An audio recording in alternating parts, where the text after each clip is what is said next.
Well, guys,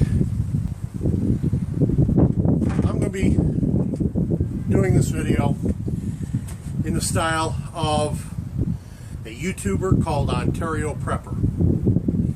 He has a series of videos that he calls Arguing with Experts.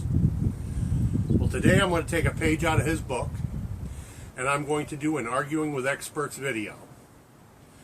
And today's target, Mr. Canterbury himself. Now,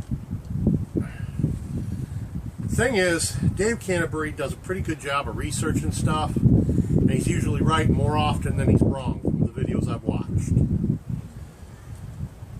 But he's had one that somebody's brought to my attention, one of my students.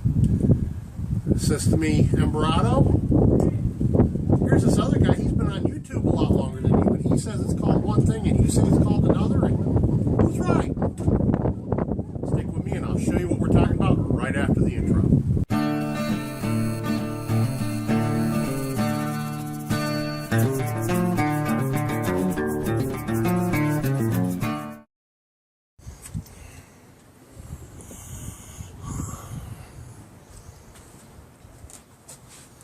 I'm glad to see you stuck around.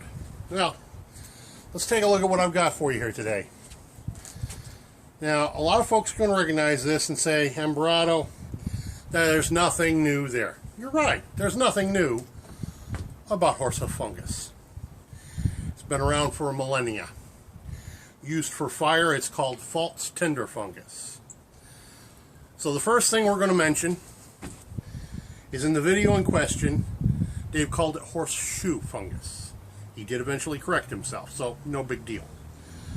But here's what he did. Let me turn you down so you can see what I'm doing, and maybe you'll get it. Now, I hope I can get this done. Very windy day here today. First thing Dave did is he took a saw. He started cutting into this to create dust. Yeah, I see, I'm going to have a problem with the wind because of the dust.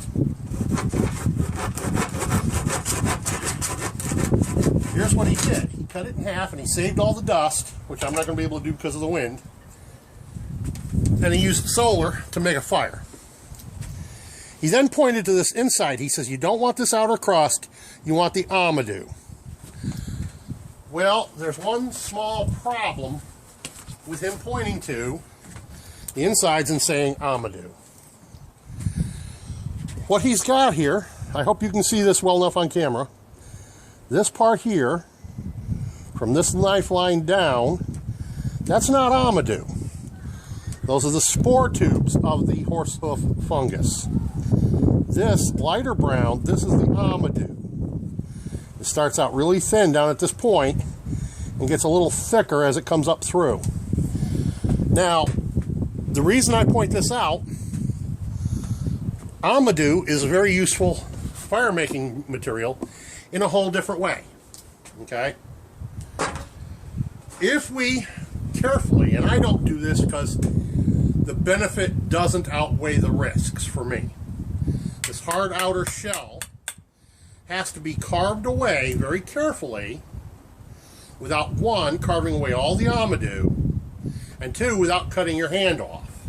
And this is a very difficult chore, carving away the hard outer shell, leaving just the amadou and the spore tubes. What you would then do if you took the time to carve away this hard outer shell is you would then carve the spore tubes away from the amadou. You would take it and boil it in lye water for a couple hours, adding water as you need to keep it from boiling dry. You would then take it after a couple hours of boiling time in lye water, ash water, just any hardwood ash will do. You take it out of the water, you set it on a stump, and you beat it flat with the hammer pole on your axe or hatchet. And then you lay it out in the sun to dry. Once it has dried, it will have the consistency, the texture of very thin leather. And once you've done that, the amadou will take a spark from a flint and steel with the greatest of ease. Just like char cloth, almost. But you see, here's the thing. If you carve it with a saw much as Canterbury did, creating a dust pile. It doesn't matter whether it's the hard outer shell, the Amadou, the spore tubes, or a combination of all three. The dust pile created will take a spark from flint and steel, from ferro rod, from a sunglass, very easily. So I'm not arguing with Dave that you can't, great fire making products, the dust or the processed Amadou. It's also a good way to carry an ember. The point I'm making is, Dave, you messed up. You didn't do enough research to know the difference between the Amadou, the spore tubes, and the hard outer shell. I know a lot of people are going to say potato, potato. Not so much. I mean, like I said, here's a guy who does his research before he does his videos. Apparently he didn't do the research on the video in question. Or at least not enough of it. So, that's what I've got for you today, boys and girls. I wish it weren't so windy. Matter of fact, the wind has died off now. I'll see if I can get a pile of this sawdust from this fungus. But I make no promises. See, here comes the wind. It's just blowing it right away on me again.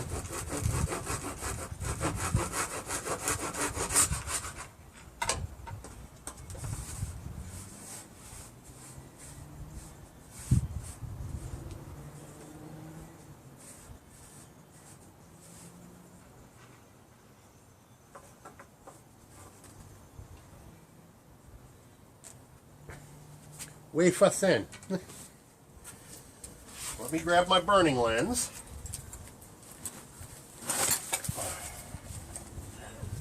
And I'm not going with a Fresnel. Yes, I said Fresnel, not Fresnel, because that is the proper way to say it. Now, I also waited until late in the day here today. I wanted to make sure we had the optimal test for my burning lens. And unfortunately, it turned out to be a bit of an overcast day as well.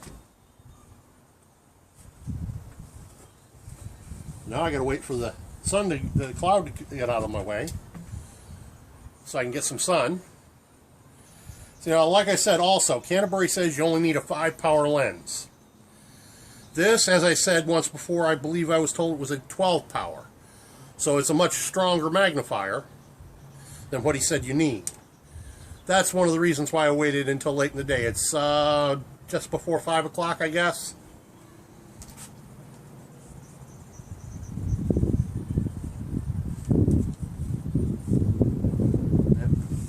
The cloud's still in the way.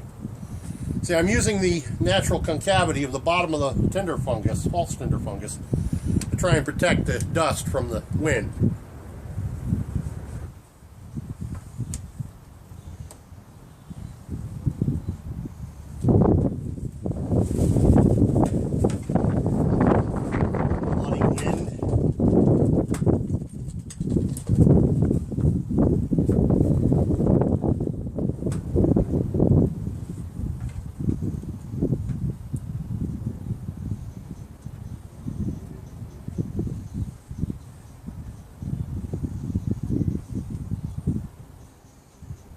See, it don't take much to get this stuff burning.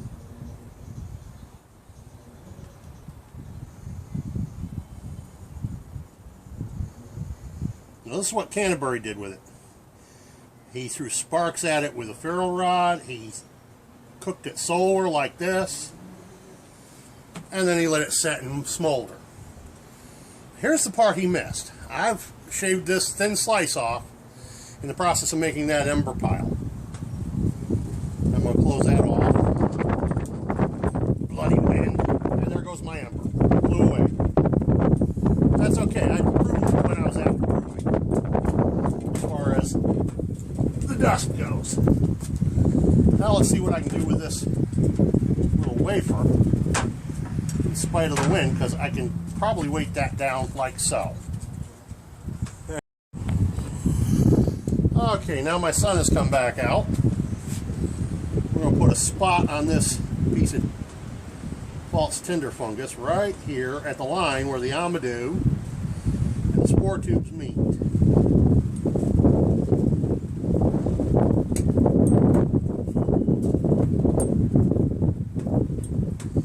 Canterbury said you have to grade it down into powder to get it to go with solar. So here's the next point that I'm going to be arguing with Canterbury on. See the smoke? Now there's no doubt that I've got a smoldering ember there. And you see it smoldering right at the junction of the Amadou and the spore tubes. Well, I'm afraid I didn't hold it long enough. And nope, it's still smoking, still smoldering.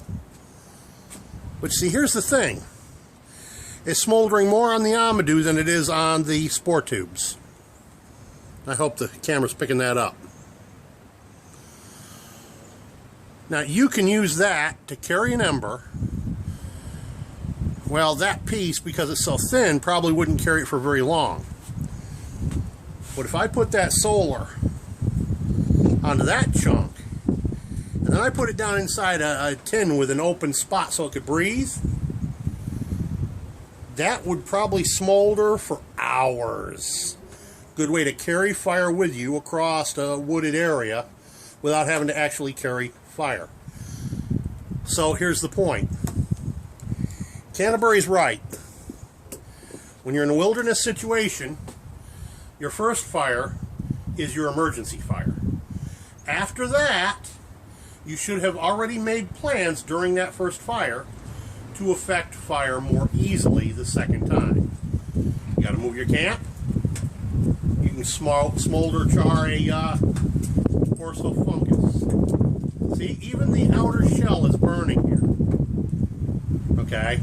This piece has now been smoldering for, well, you can look at the video clock. I'd say that's been smoldering for a minute, and it's consumed about a third of that very thin wafer. So that means that thin wafer is good for probably 3 or 4 minutes smoldering time. And as you notice, it's smoldering all the way across the Amadou and the spore tubes and the hard outer shell, top and bottom. So the whole thing will burn. It will ignite with solar, even the hard outer shell. So, just because somebody suggests they're an expert, do your own research and find out. They could just be saying they're an expert. Granted, I defer to experts. I trust, but verify. By the way, don't forget to